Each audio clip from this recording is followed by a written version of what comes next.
За сайн мэцхан оюутнуудаа оюунлаг төвийн Австрали улс салбараас та бүхэндээ мэдчилж байна. За одоо энэ удаагийн дугаараар та бүхэндээ маш сонирхолтой зочдыг урьж оролцуулж байгаа. За оюутнууд та бүхэндээ манай оюунлаг төвийн бас оюутнуудыгаа танилцуулъя. За хамгийн ихнийх нь болохоор манай Инх Амгалан Бомцэнд байж байна. За энэ охин маань болохоор Австралийн Victoria University-ийг төгсөгч бас мөн түнчлэн дөнгөж саяхан хамгийн гоё Би амьдралд хайртай гэдэг ийм гоё номоо гаргаж хэвлүүлсэн ийм мундаг охин хурж ирж суусан байж байгаа. За энэ охин маань та бүхэнд бас өөрийнхөө уран бүтээлтэй бичсэн бичвэрийнхээ талаар танилцуулна. За дараагийнх маань манай Номой. За Номой маань болохоор одоо Австрали улсад сурч байгаа коллежийн оюутан, мөн түнчлэн Австрали улсын одоо бодибилдингийн холбооны тамирчин, мөн олон удаагийн авраг ийм мундаг оюутнуудыгаа авчираад хурж ирсэн сууж байна. За ингээд та нартай баярлалаа. За ингээд та хоёр маань өөрсдөө гоё танилцуулаад, өөрсдийнхөө гоё хийж байгаа зүйлийг те одоо оюутнуудтай танилцуулаад яваад өгөөч. За би эхлэе да. Намайг Номин дээр гэдэг. Австрали улсын IFF холбооны бикини английн тамирчин. Тэгээд бодибилдинг спортоор яг сүүлийн 3 жил яг тасралтгүй тэмцээн оролтоонд ороод тэгээд Австрали улсын gym-д personal trainer-ээр ажиллаж байгаа. Вау. За Намайг Бомтендийн хамгаалан гэдэг. Тэгээ Victoria University-г Master of Business-ээр сурч төгссөн. Тэгээд яг энэ мэргэжлийг сонгоход тусалсан. За зөвлөж өгсөн чимдэгчтэй маш их баярлалаа. за зүгээрээ. Тэгээд дараа нь амьдрал чамд хайртай гэсэн номойгоо одоо саяхан үлгэдэж авсан байгаа. За Баярлалаа.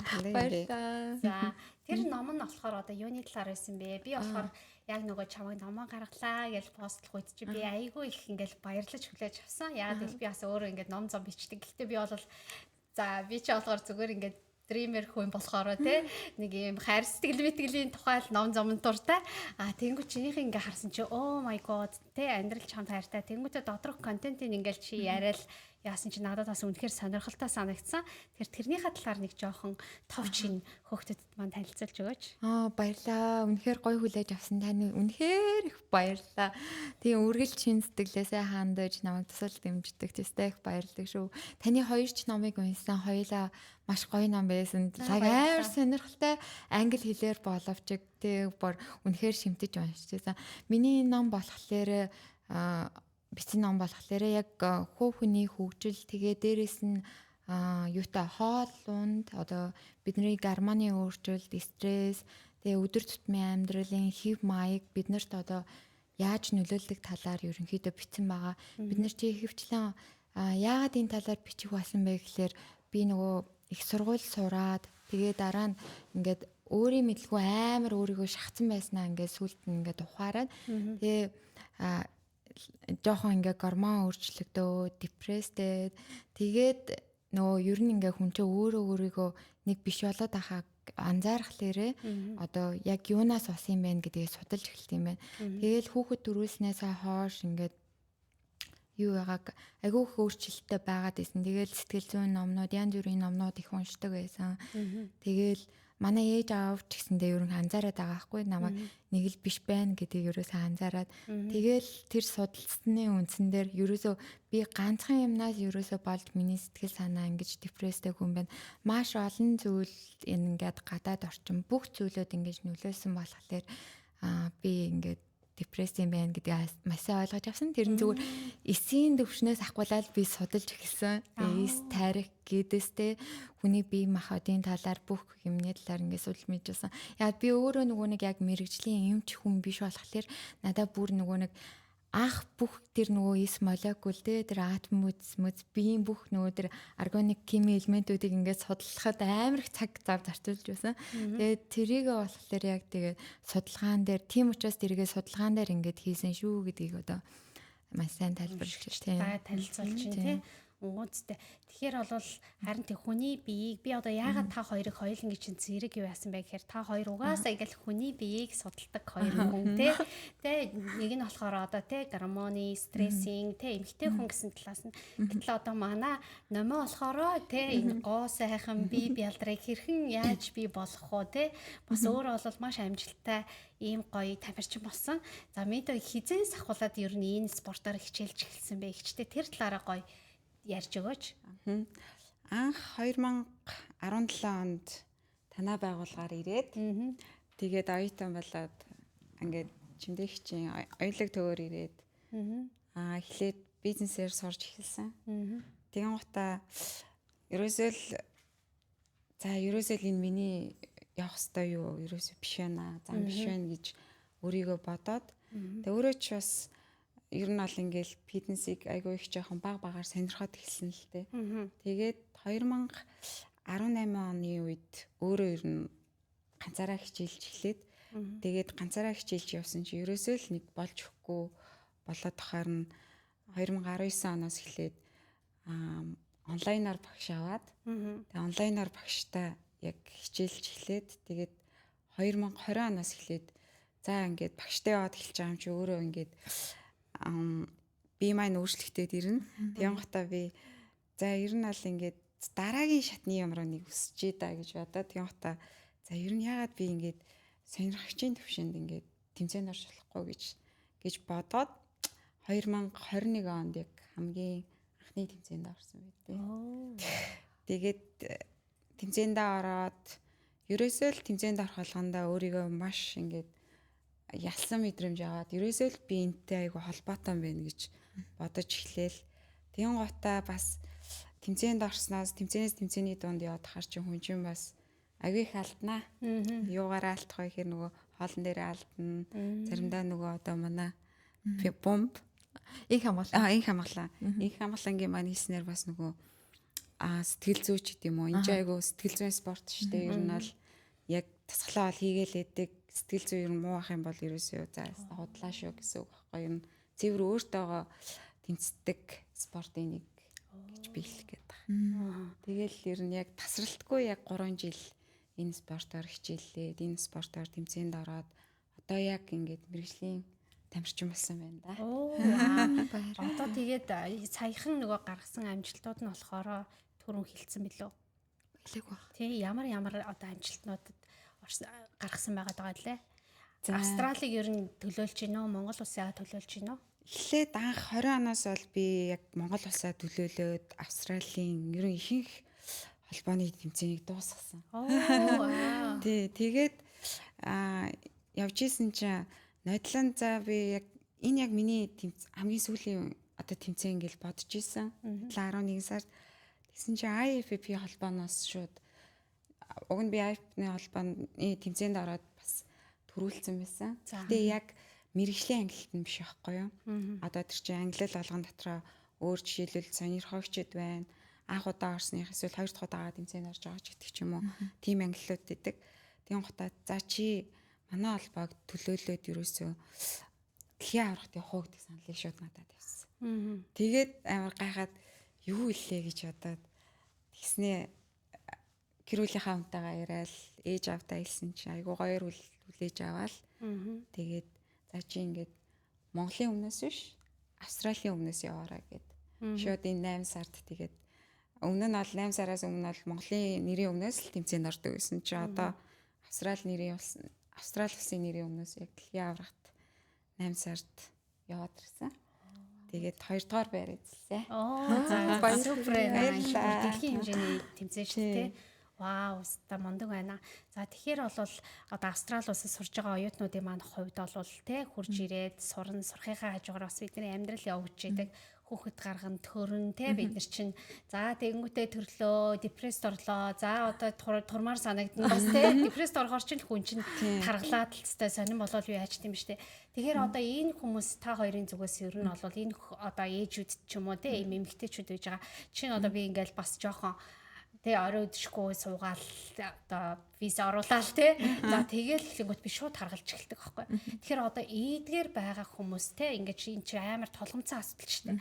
Одоо ер нь бол энэ одоо 100 бол ер нь хүн өөрлөгөө чиглдэг, эрүүл мэнд рүүгээ чиглдэг 100 болчих тэ.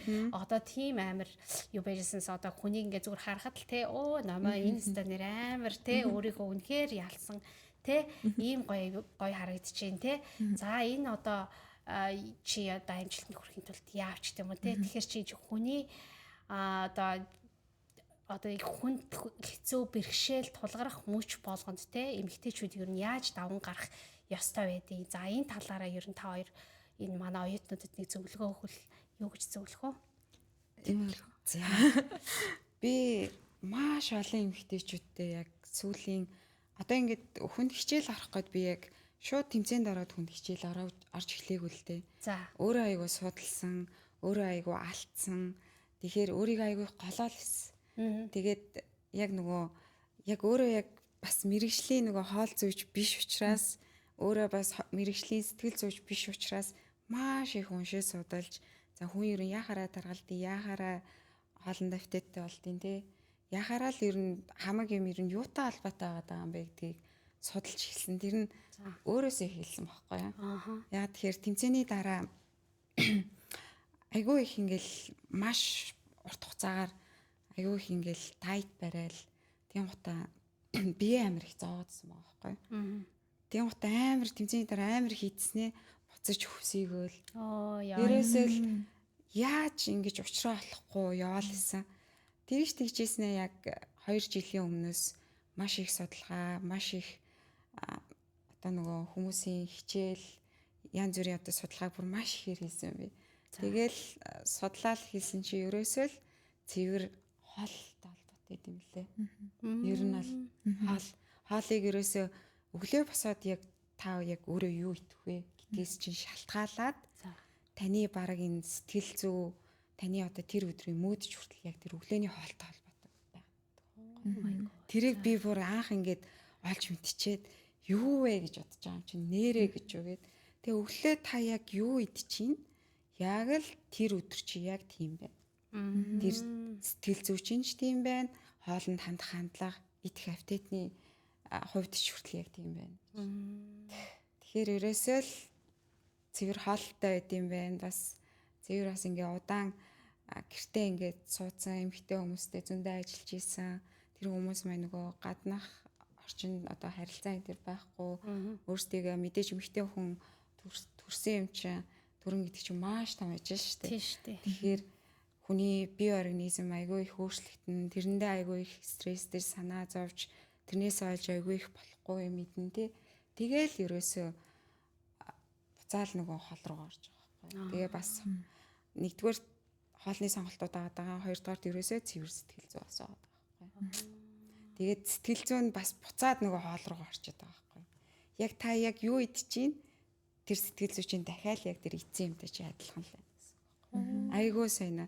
Тэрэн дээр болохоор яг тэр сахар гэдэг зүйлийг би гаргаж ирсэн байхгүй. Өглөө яг сахартай янз бүрийн өндөр нүрс өстэй хоолоор эхлүүлэх юм бол цуснд сахарын хэмжээ дээшээ доошоо ингээл болно. Уг нь бол 1.6-аар байх хэрэгтэй юм чинь. Дээшээ доошоо ингээд хар чинь хүний сэтгэл санаа бас дээшээ доошоо ийм байна гэсэн. Тэгэл яг энэ хоёр яг хоорондоо амар холбоотой юм байна гэдгийг би бүр ингээд өөрөө олчоод бүр гайхчихсан. Би өмнө нь хизээш тэгж бодож байгаа. Тийм. Тэгэл яг тэр яг цэвэр унаа. Тэгэл одоо яг ажиллаж байгаа охтуудаа гадаадч тэр монголч тэр зөндөө ээжнэр зөндөө ингээд илүү дэлжинтэй хүмүүстэй хэлгээд ерөөсөө л өглөөний хоол яаж иддэг вэ гэж асуулга асуугаал дээрээс нь сэтгэл санаагийн асуудаг ч юм уу те. Тэгэл яг тухайн үнээ судалж байгаа л тухайн үнд нь таарсан хөрхөнийг за өөртөө л таарсан нэг меню юм гаргаж өгөөл ажилдаг та. Оо за бүр жижиг бүрдгүүл те. Одоо nutrition class нь ингэж зөвлөөд тэгэл шууд дасгалаа хийгээл хэлчих юм уу те. Тий, тэгэл тэр сэтгэл зүй гэдэг зүйл угаасаа л бас яг хоол руугаа тийм гутаа сэтгэл зүй муу байна гэхээр дахиад буцаа хоол руу орчиж байгаа. Тэгэхээр энэ хоёр яг зайшгүй холбоотой. Тэгэхээр тэрнээс гарахаар бас байдаг байхгүй юу? Яаж гарах вэ гэхээр зөндөө аргууд байгаа. Тэр болгоныг нь бас ингээд сурсан. Тэр болгоныг нь хүмүүстэй ингээд зөвлөдөг. Эхнээсээ эхлээд өөрчлөлтүүд гараад хүмүүс одоо явж байгаа. Нэг ясны манай над дээр үйлчлүүлж байгаа хүмүүс маань хүртэл миний бас нөгөө юу болоод байгаа байхгүй юу? Судалгааны маань одоо нөгөө байнга юу хийдэг ажлын маань нэг хэсэг болоод байгаа гэсэн үг байхгүй юу? Яг нөгөө практик дээр тулгуурлаад яг яг үнэн байна гэдэг юм л гаргаж ирсэн бас өөр дөрөө гаргаж ирсэн. Тэгэхээр одоо сэтгэл санаа гэдэг чинь бол ер нь бол тэгээ бас үзэхээр тэр гормоны өөрчлөлт юм байлээ шүү дээ тий. Тэгэхээр одоо тэр талаас нь болохоор яг ямар хуу зүйл байгаад идэв. Бид нар ингээл айгу ингээл баг юм дээр стресстэй шүү дээ тий. Яг ер нь ингээл хүн айгу бодож байгаа юм аа айгу сайн анзаарах хэрэгтэй юм шиг байна. Хүн юу бодож ийн өдөр тутамдаа тэгээ өглөөний сахгуулаад орой хүртэл юу бодож ийн гэдгээ маш сайн анзаарахтай байх хэрэгтэй. Ер нь л тэгэл санаа зовох тэгээ элдв тэгээ янз бүрийн асуудал хэрэггүй юм бараа юм бодох ер нь хэрэггүй юм шиг санагцсан. Тэр болгон чинь ингээ яг ингээд явандаа ингээ стресс болоод ингээд үүсээд идэг. Одоо би жишээлбэл нэг одоо Австралид амьдрах чинь ерөнхийдөө айгүй жоохон юуны нэг төлбөрөөс төлбөрийн хооронд шүү дээ тий. Дараагийн төлбөрөө л гээд яваад байдаг. Тэгэл бид нар би болохоор яг ингэдэг байхгүй. За одоо дараагийн төлбөр юу вэ? Тэрний дараа нь юу вэ? 7 сарынхан бараг ингээл төлбөрүүдийг гаргаж байна. Тэгэл жоохон санхүү юм тэр юм болонгууд айгүй тэрэндээ стресстэй. Ер нь ихэвчлэн санхүүтэй холбоотой би их стресстэй байсан юм билээ. Тэгэл тэр хэмжээгээр миний бүр ингээ яг хөө энэ дараагийн сэдв боловч бас энийг ярмаар санагдчихлаа. Ерөнхийдөө ингээ санхүүтэй их санаа зовоод ахлаар дандаа тэр санхүүгийн болохгүй юмнууд ихэвчлэн гарч ирээд байдаг. Ялангуяа зовж байгаа юм дээр дахин даблдаа гараад ирдэг. Хүн юу бодно яг юу тэрийг хураадаг байгаа байхгүй. Муу юм бодох юм бол эргэж хамт тэр энерги татчихийдэг.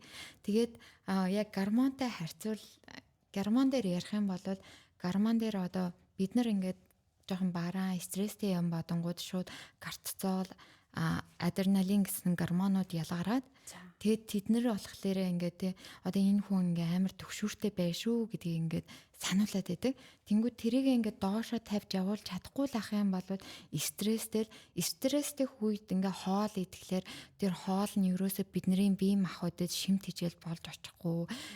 Шууд одоо нөгөө гидсэн дэх одоо тэр хоол боловсруулах бодисын солилцоо тэр чигээр ерөнхийдөө цогсон байдалд орчин юу ч ийцэн. Тэгэхээр тэр үед одоо чихэр шоколадтай их юм идэг, гурлан бүтээгдэхүүн их юм идэх юм бол биэнд тэрийг боловсруулж чадахгүйсараа л тэр нь тарах юм өөх болоо тэгээ хуурч байгаа байхгүй. Тэгээ тэрнээс олж хүмүүс ихэвчлэн бинж итинг те багаар айгүйх янз бүрийн юм иддэг тийм байдаг юм шиг ерөн санагцсан. Тэгээл одоо бас кортизолыг бас нөгөө нэг өөрөө ямар аргуудаар ингээд те нөгөө буулгах талаар бас миний ном дээр бас дурдсан байгаа тийм. Вау. Тэрийг одоо жишээлбэл дурдвал ямар одоо би болохоор дандаа ингээд идэг гэсэн юм лээ. Одоо кортизол, адреналин гэл кортизол гэхэд л өглөө те бид нарыг дөнгөс сэрж яхад те яг ингээд бие махбодыг сэргэг байлгах гээд айгүйх ингээд хідэн цагийн үед ингээд ялгардаг гэж байгаа байхгүй юу. Одоо 7-оос 9 хооронд ч гэлөө би яг сайн санахгүй. Тэгэнгүүт тэр үед нь би ингээд дандаа кофе аваад уугаад идэх. Тэгин кофе ч айгүй те тэр нөгөө нэг яг тэр нөгөө юуг нь бүр итгэвчүүлдэг. Тэгээд яг тийм яг бүр ингээд жинхнээсээ итгэвчүүлдэг байгаа байхгүй юу. Тэнгүүд бүр аим нэг хэсэг айгүй их тийм сэргэг байж байгаа. Тэнгүүд 12-ийн үед ч юм уу 11-ийн үед ахаа бүр тэрнээсээ хэд дахин илүү даун болчдөг бүр. Тэнгүүд бүх гормонод айгүй уналтанд ордог. Тэгэхээр өглөө тэ нөгөө кофеоор ер нь эхлүүлээ хэрэггүй аль болох өглөөний хоолоо сайн идэж уучаад 11 юм уу 12-ийн үед ч юм уу яг нэг өдрийн хоолоо эзний дараа нэг нойрмлох үедээ ч юм уу те. Гэхдээ бас тэр өдрийн хоолоо эзний дараа шууд уучиж болохгүй жоохон тэр одоодондоо боловсруулах те хоолоо боловсруулах цаг завын жоох өгж байгаа тэр кофег бүр үнэхээр уумар санагдуулах юм. Ер нь ингээд хоол чинь ингээд айгуу тийм ер нь би хүн болгоо өөр яг миний олж мэдснээр болвол те би яг хоолоо бас айгүй буруу зүг үдснээс болоо тий бүгднгийн л хамаагүй ингээл холиол тий тэр гормонд юу болж ин бие махбодод юу болж ин шимт ижил нь юу болж ин гэдгийг мэдгүй эцсээр ижил тэр нь хамаг юм нь хоорондоо тэр хоолны хоорондох тэр нэг юу гэж байна тий боловсруулах хугацаа гэж байна. Ямар хоолыг ямар хоолтой хамт идэх үү, хүнсийг хамт идэх үү гэдэг байна. Тэр болгоноо ингээд бодчих идэггүй болоод одоо би болохоор ингээд 35-аас дээш насныхан болцсон болохоор миний хувьд бол яг гормоны нөгөө нэг цэвэршилтийн ихэнх үеийн шинж тэмдэг илэрсэн байгаа хгүй. Энийг болохоор бүх номон дээр ерөнхийдөө бичсэн. 30-аас дээш насныхан ерөнхийдөө гормоны ихэнх үеийн шинж тэмдэг эхэлждэг гэж хэлээ. Тэгэхээр 35 гэхэлэр миний хувьд бол яг 30-аас 35 гэж байгаа болж би бол алюжинэл эхэлсэн гэж бодож байгаа тийм. Тийм. Тэгэхээр амар штэ тийм штэ. Тийм билээ. Би бас ерөөсөө мэддгүй байсан. Тэгэхээр ерөөсөө тэр чинь бүр 15 жилийн өмнөөс ингээд юу эхэлчихдээ юм бэлээ. 15 эсвэл тий 10 жилийн өмнөөс хүн болгонд гэхдээ харилцаа адилгүй нэг 5 тий 5 жилийн наан цаана бол ерөнхийдөө байдаг. Тэгвэл тэгэхээр чи одоо юу вэ? Гормон чинь ингээд л өөрөө хоолтой л бас холбоотой тий хоолн дахиад буцаад гормон руу орчих жоо. Тийм ээ. Тэгэл хүний нэг сэтгэл санаа гэдэг чинь тэгэл өөрөө юу яачаад шүү дээ тий. Яг юу иднүү тэрүүгээрээ ингээл амар өксөж уруудна. Дээшээ доошоо болно. Тэрийгээ өөрөө сайн барайл бясалгалаа хийгээл бага зэргийн хөдөлгөөнтэй байхад л тэгэл хүн ерөнхийдөө агуу гоё ирүүсаар бол тий. Ер нь бол тэгвэл хүмүүс одоо нөгөө нэг амар гоё юм гоё за нэг амар фит битэй биш те зүгээр юм байхын тулд ер нь хэдэн цаг дасгал хийвэл ер нь болдгийг. За би энэ дээр бас ямар гоё асуулт асууж байна. Би ерөөсөө хүнийг заавал амар юм shredded fit битэй бити байгаа чи. Ягаад гэвэл энэ ерөөсөө одоо яг би болохоор яг 2-7 хоногийн өмнө тэмцээнд орсон учраас жоохон юм shredded харагчиж магадгүй. Энэ би бол эрүүл биш шүү гэж хэлэх гээд байгаа. Ягаад тэгэхээр би маш их хүнд дайтаа тийм утаа ерөөсөө өөрөөсөө хоолноосоо ямар нэгэн шимт ижил авч чадахгүй байхгүй. Тэгэхээр нөгөө нэг энэ бүсгүй маань яриад байгаа нөгөө гормоны дутагдaltaй янз бүрийн сэтгэл санааны байдал маш аюултай зүйл ахгүй юу. Тэгэхээр ерөөсөө тийм хүсэхгүйгээр харин илүү дутуу өгөхгүй харагдаад айгүй гоё зэгцтэй. Тийм бие чинь эрүүл бие шүү л гэж хэлэх гээд байгаа. Заавал ингээл ширээдэд болоод янз бүрийн инфлюенсеруудыг хараад те энэ шиг болно гэж ерөөсөө бити тэгж өөрсдийгөө ямар стрессэнд бити оруулаараа тэр бие бол эрүүл бие биш шүү. Ямар нэгэн асуудал цаана бий болцсон байдаг шүү гэж хэлэх гээд байгаа. Яг миний хувьд ч гэсэн яг адилхан. Тэгэхээр би тэмцээний дараа би өөрийнхөө биендээ маш бага хугацаагаар 7-7 хоногийн хугацаагаар би ингээд хоолтой багаар тавьдаг гэсэн үг. Тий багаар биендээ одоо би чамд ингээ хоолыг чи өгч байгаа шүү. Одоо ажиллаж эхлээрэй гэд. Амар удаан хугацаанд ерөөсөө ингээ дайт барьсан хүн чинь нөгөө би чинь гів мэдхий хоол ороод ирвэл ай штэ надаас. Хүний бие организм чи айгу гадны нөлөөнөөс нөгөө удаан хийхгүй байжсэн юм гівэнд ороод ирэх чинь өөрийгөө хамгаалж эхлэндээ тийм утаа амар их оруулсан хоолыг чинь шууд нөгөө шингээхгүй шууд өөхлөх магадaltaй байхгүй. Яагаад бид нар тэмцээний дараа пүнгээ яваад идэх учир нь тийм байсан байхгүй юу? Өөрийнхөө биендээ ерөөсөө хугацаа өгөхгүй, ерөөсөө л хугацаа өгөхгүйгээр л зай завсар үйдээд тархалаадсан байна. Тэгэхээр ерөөсөө л тэмцээний дараа ингээл багаар өөрийнхөө биендээ хоолыг нь багаар оруулаад тий. Тэгэл за нэг 3-7 хоног юм уу 4-7 хоног тгээ явчихад өө энэ манай эзэн чинь намайг буцаага хооллоод байгаа юм шүү дээ. Тэгэхээр би ерөөсөө энэ хоолнуудыг яг хүрхстэй газар нь авчаал хүрчихье. Тэгэхээр заалжгүй тийм амар булчинлаг пит гэхээсээ илүү зүгээр гоё илүү дутуу өгөхгүй байх нь л янз бүрийн эрүүл мэндийн янз бүрийн сэтгэл санааны тий асуудалгүй байвал тэр хамгийн гоё эрүүл бие шүү л. Тэгвэл одоо тийм гоё биетэй байхын тулд ер нь хүн дор хаяж өдөрт хэдэн минутаар цагаар юм уу тий хичээлэх хэвээр. За тэрэг яг тийм гоё биетэй байхад яг урт хугацаанд бол бас боломжтой л да хүн айгуу гоё ингээд пит гоё ингээд за 6 биш юм аа хэд нөгөө эмэгтэй хүнийхээ нэг 3 гоё зураасыг тий хадгалаад ингээд явах боломжтой. Гэхдээ тэгэхэд за миний хувьд болохоор яг тэмцээний бэлтгэлгээд би яг цаг 30 минут яг жинтэй дасгал ордог. Тэгээд 1 цаг би яг шатан дээр алгадаг. Тэгэхээр өдөрт 2 заримдаа би яг тэнцээ яг төхөөд ирэхээр цаг 30 минут шатан дээр. Өглөө нь 30 минут, оройн цаг. Тэгэхээр нийтдээ ер нь бол энгийн үед бол 7 хоногийн одоо бид нэр ярьдгаар бол off season гэж ярьдаг байхгүй. Нөгөө масс нэмэх үе. Масс нэмэх гэдэг нөгөө булчин массаа жоохон томруулах гэсэн үг. Тэр үеэр болохоор бид 7 хоногт 3 удаа хичээлдэг гэсэн бол тэмцээний үед яг 7 хоногийн 6 өдөр тасралтгүй. Кардио, жинтэй дасгал, тэгэл нойр, унтаал, тэгэл хоолоо яг амар хүн тоолоо барайл явдаг гэсэн. Тэгчээж бас амар их ингэж нөгөө бүр shredded айгуу тийм булчинтай харагдаж байгаа байхгүй. Яг амьдрал дээрээ яг тэгэх бас яг боломжгүй л гэж хэлдэг. Тэгж байх ч бол маш их дарамт, маш их стресс, бүр амар их зүйлийг бараг ингэ зайлуулсан шүү. Тийм ээ тий. Тэгэхээр бас одоо дахиад те бүх юмнууд чинь хоолтой уялдаа холбоотой болоо л те эрүүл байдал гэдэг чинь бас хоолтой уялдаа холбоотой болоо явчих шүү дээ. Сэтгэл санаанд хүртэл хоолтой тэгэн гутаа тэрүүгээ яаж давах уу гэдэг нь бас буцаал нөгөө тасгал руу орчиж байгаа. Тийм байна. Тэгэхээр 7 хоногийн 3 өдөр бол хөөрхөн те хөнгөн дасгалаа хийгээл тэгэл болохоор одоо 30-аас дээш настай хүмүүсийг одоо насны хүмүүсийг ер нь бол булчингийн дасгалаа л хийл гэж зүйл.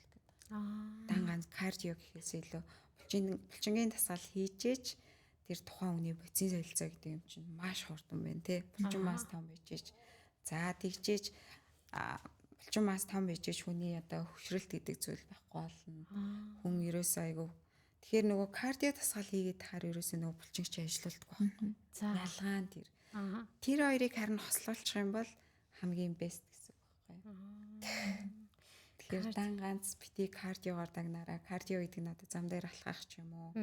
Ерөөсөө нөгөө жинтэй дасгал орохгүй байх гэдгийг л хэлээд байгаа юм. Бүжиглэх одоо тэрийг бүх тэр болгоныг кардио дасгал гэдэг. Харин хажууд нэг жоохон жинтэй дасгал буюу оруулаад өгчих юм бол ерөөсөө л хамгийн бест юм чин дэршэл гэж. За ер нь бол тэгвэл манай те одоо төрсөнч бай те ер нь бол эмгтээчүүд те ер нь бол хоол унд те бүх юмыг л ингээл гоё зөв баланслуулж ижил гоё биетэй гоё одоо сайхан гоё бодолтой явах нь шүү дээ тийм ээ. За ер нь л одоо л тийм юм байна. Тэ ер нь бол амар энгийн л юм байна шүү дээ. Тийм утаас өөртөө ер нь хугацаа л өчөх хэрэгтэй. Аливаа юм чинь ингээд хурдан үр дүн өсөх тусмаа ерөөсөө л цаад гарах үр дагавар нь нэг дахин өрт чинь бүр ингээ хамаг муугаар л гарч ирнэ гэсэн. Тийм. Дор хаяж 6 сарын хугацаа ч юм уу те. Дор хаяж жилийн хугацаа өгч. Өөрийгөө зовоохгүй өөрийнхөө хоолыг асахгүйгээр. Тэгээ одоо ингээ над дээр ирж байгаа хүмүүс одоо манай үйлчлүүлэгч нар маань ерөөсөө би ерөөсөө ингээ та нарт дайетны хоол өгөхгүй гэж ярьдаг. Тийм хоол угаасаа байхчгүй гэж хэлдэг. Яа тэгэхээр зүгээр эрүүл хоол гэж байгаа. Дайетны хоол гэдэг чинь янз бүрийн нөгөө сахарын өвчтөө янз бүрийн өвчтөө хүмүүст л зориулж гарч ирсэн зүйл болохоос биш. Яг гоо тамирчин бид нэр яг хүн тоолоо барьдаг. Харин энгийн айгуу гой олий ингээ хүн харахад нэг илүү дөөхгүй болчих гэсэн хүмүүсийг хоолоо битээ асаач ижил гэж хэлэх гээд байгаа. Хоолноос ямар их энерги авдаг те бид нар. Тийм бид нар ингээд тэгдэг байхгүй юу. Одоо жишээлбэл ингээд тархан хүмүүс хитрхээ ингээд бэг зүг турыг гэж байжгаад гів гинтхэн хоолоо хасчихлаар би махбод чи өөрөө маш нөгөө ухаалаг болохоор за энэ одоо яг хоолоо асах чинь за өөх мөөхө хамаг юмаа одоо юу вэ шүү сой шүү за одоо ингээд усуусан ч одоо таргална шүү гэж тэгэл яг буцаад таргалждаг байхгүй тэгэхээр ерөөсө хоолоо ерөөсө хасаа хэрэггүй тэр байтугай амттай идэх юмаа ч гэсэн хаяада жоохон ч болтгоо идэж явах хэрэгтэй тийм 80% нь эрүүл хооллоо гэж бодоход тий 20% нь заавал дуртай юмаа идчихье тэгэхгүй бол хүн ингээд айгүй хурданд бас стресстэй хүн идэхгүй юмаа бүр илүү их нэхэд идэг байхгүй. Тэгэхээр ерөөсөө тэр идмээр байгаа юмаа бол баг зэрэг ч гэсэн жоохон ч гэсэн тий амтлуулаад тий тэр биед үлдээч. Тэгээд зарим хүмүүс тий насаараа арх уучаад 80-90 хүртэл явсан ч байна. Насаараа тамхи татаад тий 100 хэд насалсан ч хүмүүс байна. Насаараа буруу хооллоод тий хит хүртэлсэн ч хүмүүс энэ хамгийн гол нь тэр нөгөө нэг балансыг л барьж авах хэрэгтэй ерөөсө бүх юмныхаа балансыг тий Тэгээ хамгийн гол нь сэтгэл санаа өөдрөг амьдралдаа ад жаргалтай happy тий одоо яг үе дээрээ л амьдрч чадах юм бол ерөөсө тийм одоо тэр тарган байна уу, туранхай байна уу, тэр хамаагүй хамгийн гол нь эрүүл сайрвал өвчнгүү тэг ад жаргалтай л байвал тэг бид нэрээ ч одоо яг утга учир нь тэр үстэй тийм ээ тийм үнэ.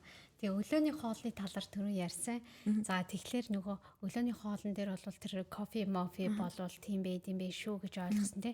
Тэгэхээр хамгийн зөв өглөөний хоол ер нь юу юм яг хүнд ингээл них гоё өглөөсөрөл них гоёор ингээл болгодог тэр хоол нь ер нь ямар хуу байвал зүгээр юм бол. За тэр хоолыг болохоор би нөгөө sour breakfast гэж нэрлэдэг юм билээ. За. Тэр нь ямар хоол байхаа гэхээр ерөөсөө л амттай юм ороогүй хоол. За.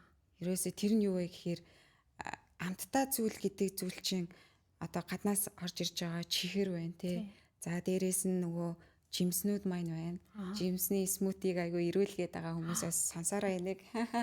За тэгэн гота дээрээс нь нөгөө нүүрс уснууд нь шүү дээ. Бүх төрлийн нүүрс уснууд чинь цусанд орохороо шууд сахар бол задардаг шүү дээ. Яг нүүрс усаараа биш.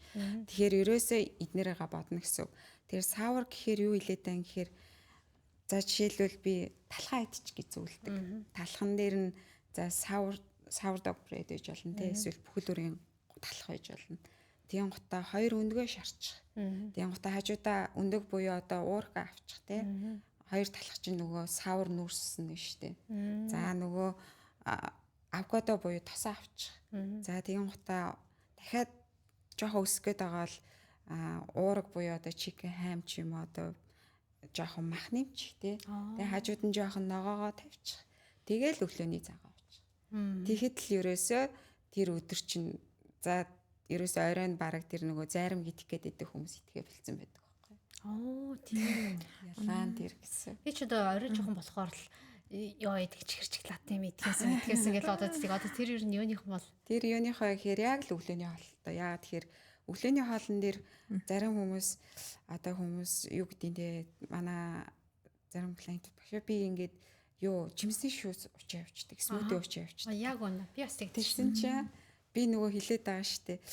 Яг цусан дах сахарын хэмжээгээ барих хэвээр. Тэр чинь хүн өглөөд ингээд өглөөс ирээд хүний бие чи одоо нэгсэндээ шинээр эхэлж байгаа гэсэн үг штэ. Тэгсэн чинь цусан дах сахарын хэмжээ ингээд 1 хуруу байсан юмыг авчиад шууд хичнээн жимс байгалийн сахар ч гэсэн тодорхой хэмжээнд нөгөө цусан дах сахарын хэмжээг хэсгэж идэг гэсэн үг байхгүй. Тийм гота байгалийн сахар жимс ууж явах чи эрүүл байх хэрэгтэй штэ гэл бодож байгаа ч гэсэн нөгөө цусан дах сахарын хэмжээ шууд нэгэнт ингээд ганц хуруу байсан юм чи шууд дээшээ ингээд дээшээ доош олонгот нөгөө итэх хавтад чи шууд дахиад яг тэрнтэйгээ адилхан болно гэсэн үг байхгүй. Би одоо ерөөсө бас тэгэж бодохоор нь тэгвэл миний энэ гормон мормонтой холбоотой юм болов да гэж бододсон. Тэгтээ бол бас өглөөний унд цайтай холбоотой юм байна тий. Өглөөний цайтай бүр цэвэр холбоотой. Харин жимсийг одоо хизээ идэх вэ гэхээр одоо амттай зүйл яриад байгаа. Амттай зүйл чоколад, жоохон кек ч юм уу тий. За өглөөний цайны шууд дараа ч юм уу шууд дараа. Эсвэл өдрийн хоолны дараа. Ерөөсөө шууд дараа нь ерөөсөө дунд нь идэхгүй гэсэн үг байхгүй. Харин дундаа идчих болохоор яг жимснүүдийн дунд нь идэж болно л доо. Яг нөгөө амттай зүйлийг ярьж байгаа чихэр шоколад кекийг. Яа тэгэхээр өмнө нь та нөгөө хоолоо идсэн учраас цусан дах сахарын хэмжээг барьсан учраас тэр чинь нөгөө цусан дах сахарын хэмжээг ингэхгүй гэсэн үг байхгүй. Тийшээ доошоо болохгүй гэсэн үг байхгүй. Өмнө нь яг юу оруулж чинь дараа нь яг хамгийн сүүлд нь ер нь амттай зүйл нүүрс усаа оруулах гэсэн юм дараалал гэдэг байхгүй хоол. Тэгээд маш гоё сонирхолтой байна. За тэгэхээр бол ер нь хүмүүсийн хамгийн ихтэй гоё амьдралын ер нь хамгийн ихний зүйл нь бол хоолунд сэтгэл санааны хамгийн сайхан тогтвортой байдал тий. За хэрвээ сэтгэл санааны тогтвортой байдал нэг одоо эмэгтэй хүмүүс ч одоо бас хэцүү зүйлүүд гарч ирдэг шүү дээ. Хэрвээ тийм үед эмэгтэйчүүд ер нь яаж менеж хийвэл зүгээр гэдэг юм бол яг хэлсэн штэ өглөө уцаад хоолундаа зохицол нь ер нь хоол айгүй их чухал гэдэг. Би эхлээд яг нэг сэтгэл санаанаас болсон байх гэж ер нь боддог. Амар их ядраад идэг байсан байхгүй. Тэгээл ядраал өглөө уцаад ирэхлээр ерөөсө тамиргүй болчихно. Одоо ингээ хүмүүс сонсох юм бол жоохон сонин сонсогдож магадгүй. Яг өглөө уцаад ирээл ерөөсө унтаагүй юм шиг тэгж сэрдэг. Тэнгүүдээ унтаагүй юм шиг сэрэнгүүдээ бос гэхлээр босч чадахгүй ингээ би ямар ч тэнхээгүй болцсон байдаг. Тэгээд тэрийгээ би бүр ерөөсөө гайхаад тэгээд хоол ундан дээрээ судалгаа хийгээд сэтгэл санаан дээрээ судалгаа хийгээл тэгэл бид нар чинь ингээл ерөөсөө өөрсдөө айгүй хайрладаггүй дандаа шүмжилдэг дандаа муухай үгээр хэлдэг толинд харахтаа хамгийн муухайг нь олж хардаг тий тэгээд чиний болохгүй чи нүүр дээр чинь тийм болсон байна ингээ одоо ингээ хөгшөрж гин гэдэг юм уу тий тэгээд ерөөсөө орой унтахтаа л хамгийн гоё үгээр өөрийгөө ингэж тий хамгийн гоё юмыг бодож орой унтчих хэвээр мөрөөдлөө бодно сайхан болж байгаа амьдралаа бодно өглөө босоход чи яг тэр чинь ингээд тий яг тэрүүгээрээ тэр энергиэрээ сэрдэг байхгүй хүн. Тэгэхээр ерөөсөө өглөө сэрэгтэй ч гэсэндээ дандаа талархаж сэрж явах хэрэгтэй. Унтж байгаа орондоо тийм ийм сайхан ортой байгаа да. Өглөө хосоод идэх уух тий унттай хувцтай байгаа да. Тийм сайхан харах хайн хүүхэдтэй байгаа да. Ерөөс бүх зүйлээ талархаж сэрхтэй. Тэгэл ерөөсөө өдрийг ингээ айгуу гоё эхлүүлждэг. Тэгэл би дараа нь ингээл залбирдаг байхгүй. Ингээд ийм гоё газар тэ ингэж амьдарч байгаадаа баярлаа гэж тэгэж эхлүүлээл тэгэл өглөөний хоолоо идэл тэ өдрийнхөө туршид тэгэл нэг гоё энерги аваад ингээл босчтой байхгүй. Тэгэхээр ерөөсөө хүн өөрөө өөрийгөө л хайрлж байн өөртөө урам өгч явах хэрэгтэй.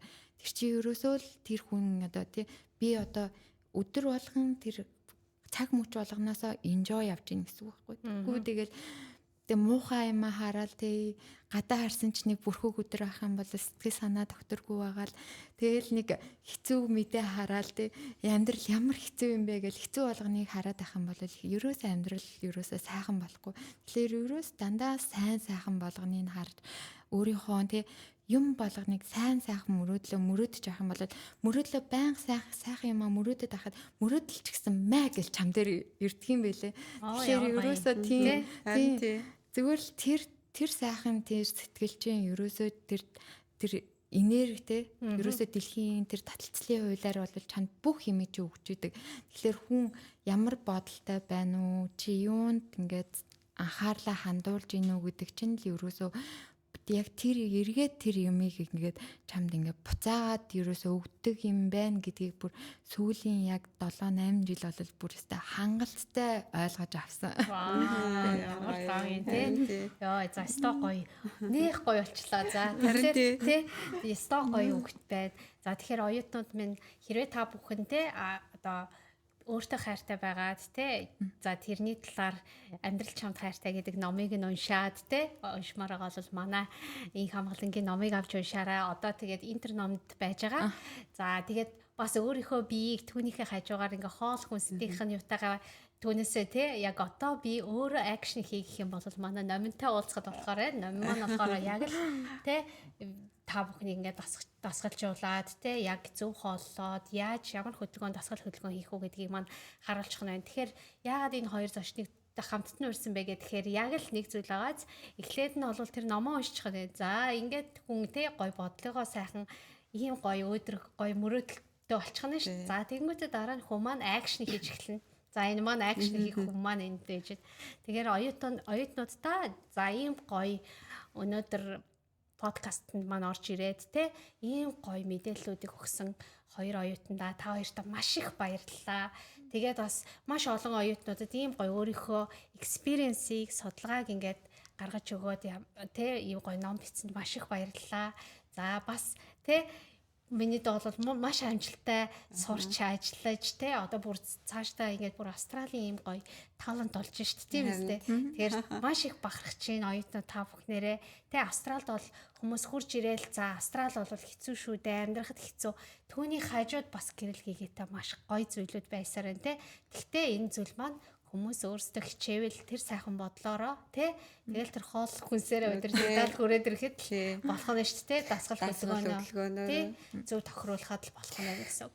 За ингээд маш их баярлалаа. Өнөөдрийн маань зочдоор энэ хоёр маань оролцлоо. За ингээд баярлалаа оюутнуудаа. Баяртай.